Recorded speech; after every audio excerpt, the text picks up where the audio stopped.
Yes, hello, and welcome to the third episode commentary entitled When Wade Met Slade. As always, I am Mike Galusic, and today we have special guest Casey May, commentary partner of the day. Yes, as you know, Casey was responsible for most of the fight scenes, choreography, and stunt work, and he also played, a character. Or two every now and then. Yeah, I mean, not really, though. But you were never, barely ever. Yeah. No big name characters or anything. Nope, certainly not. This opening video is a recap of the last episode, because actually a lot happened in the last episode that was relevant to what's happening now. And I actually cheated using this recap because it's actually the only part of the episode where Derek is in it. And it was actually after this episode that I decided that Derek was going to be in every episode, because he's been in all three in the beginning, even though he totally cheated. But, whatever. We just put him in more than people couldn't handle it. That one dose from the last episode is really intense. So. Yeah. And here we are in the holding cell for armor, which looks different than it did in the last episode, as does Deathstroke's costume slightly. Continuity! Retcon. But it's... I think that we actually lucked out in getting this space because it looks a lot better than the tornado shelter from the last episode. Here we have Ruben Ryan playing Deathstroke. Ruben is a very big fan of Deathstroke, so when I came to him, I was like, yeah, I want to have Deathstroke be in it, and he's like, that sounds great, and he actually helped write the episode because he's much more familiar with the character than I am. And the first draft that I wrote completely was not nearly as good as this one. Like, the scene where Deadpool and Deathstroke are talking on the way to Osborn's lab, like, Deadpool made a bunch of, detective comic jokes, and it was so stupid. But in this scene, we have the two armor agents, played by Chris Asari and Joseph Williamson. Chris Asari's character is actually a character in the Marvel Comics, and I made up Joe's character. And they're both in the stylish facial hair division, as you can clearly see by that, gratuitous facial hair shot just then. Well, yeah, I mean, they're from Armor, which means they're from the Mirror Universe, because Armor stands for Ultimate Reality Monitoring Operating Response. He's not making that up, people. Yep, that's an actual thing. I wish I was making it There's up. armor and shield, yeah. Armor, shield, Yeah. and sword. Yep.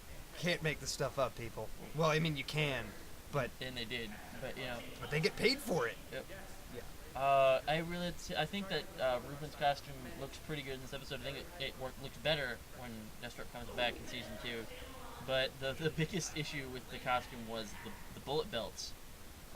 They just would not stay together. Nefarious. During fight scenes, they ejected into the air and caused many problems. So what we did to combat that the second time is they actually have a line of orange duct tape around them, which both aesthetically looked good and also kept them together. And assassins actually use orange duct tape, so... Yeah, that's a fact. That is a fact, It's a Jack. strong tape. I mean... Yeah. An assassin would use it, so there you go. But yeah, so I feel like this episode was pretty strong in the story aspect, and the fight scenes were starting to get better too. We did a lot of projectiles with the bullseye fight, Yeah. which was really tough. I had to, incorporate Bullseye in his throw and shit ability, because that's kind of his thing, is he throws stuff. And I didn't know how to handle that, so I thought long and hard, and I was like, yeah, plastic kitchen knives, that's what we need. But we made it work. Yeah, well, we had to use plastic kitchen knives because Deadpool's swords at this time, as you can see, are these little plastic ninja katanas that you can buy at, a party store. It wasn't until the next episode that they were wooden bokens. Right. I went out and procured some, more accurate sword-length things instead of something that elementary school kids use. I think Deathstroke's sword actually looks pretty good, though. Oh, yeah, you did a great job with that. I remember you reinforced it and everything. Yep. Mm-hmm. There's like a PVC tube right in from the hilt to, the tip inside of that thing. And when Deathstroke and Deadpool fight later, spoilers, filming that scene was really good because, Deathstroke's sword wouldn't, budge at all. But Deadpool's swords would, bend back. Wibbly wobbly. Without any resistance. Yeah. And so, it was really difficult. Gave us some challenges.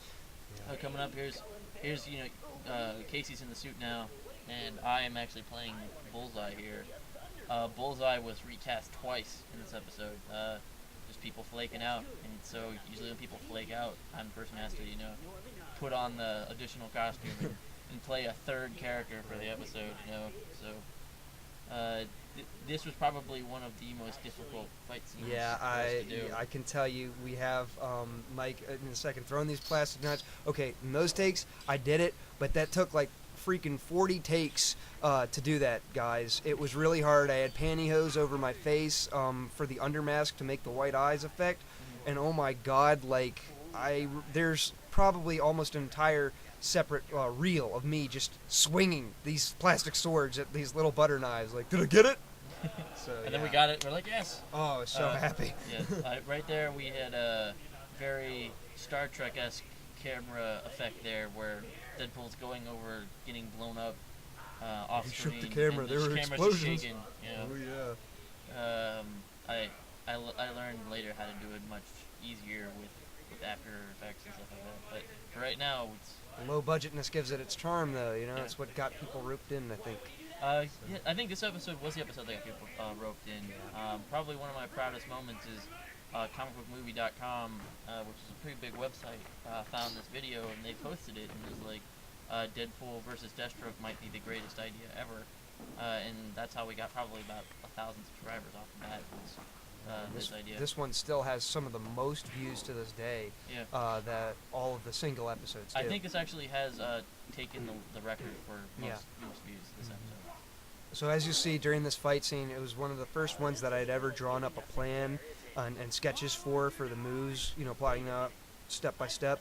And you'll notice that some of our camera techniques weren't perfected, and a technique will be started or somebody will start falling, and then immediately it'll just cut to them on the ground. There will be no transition. And we learned to do that stuff as we went along. There was no instruction manual for any of this.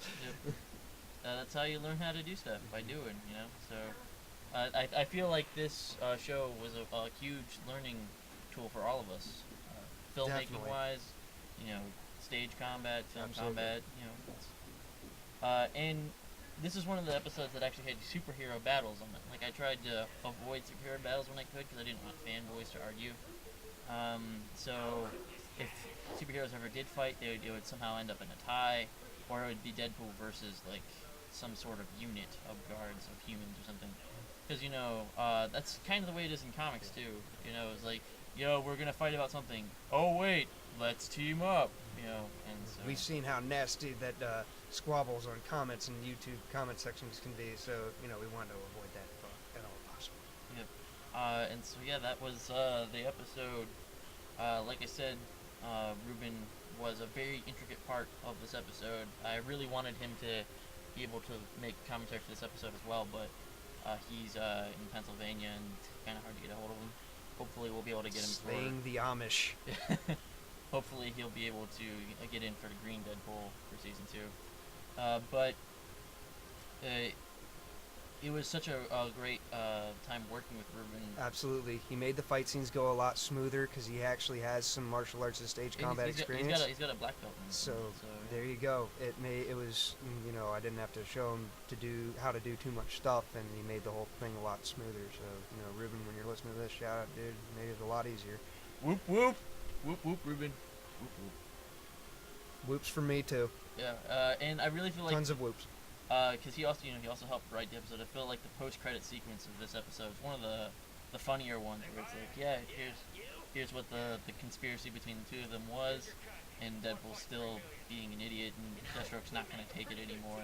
He's just like, just leave me alone. That wonderful condensation around your mouth. Yeah. I don't miss that. Yeah, that's how cold it was. God. But like I mentioned in the last episode, that it was winter, but Ruben did such a good job with like the good cop, bad cop, good mercenary, bad mercenary routine here, and so it was fun.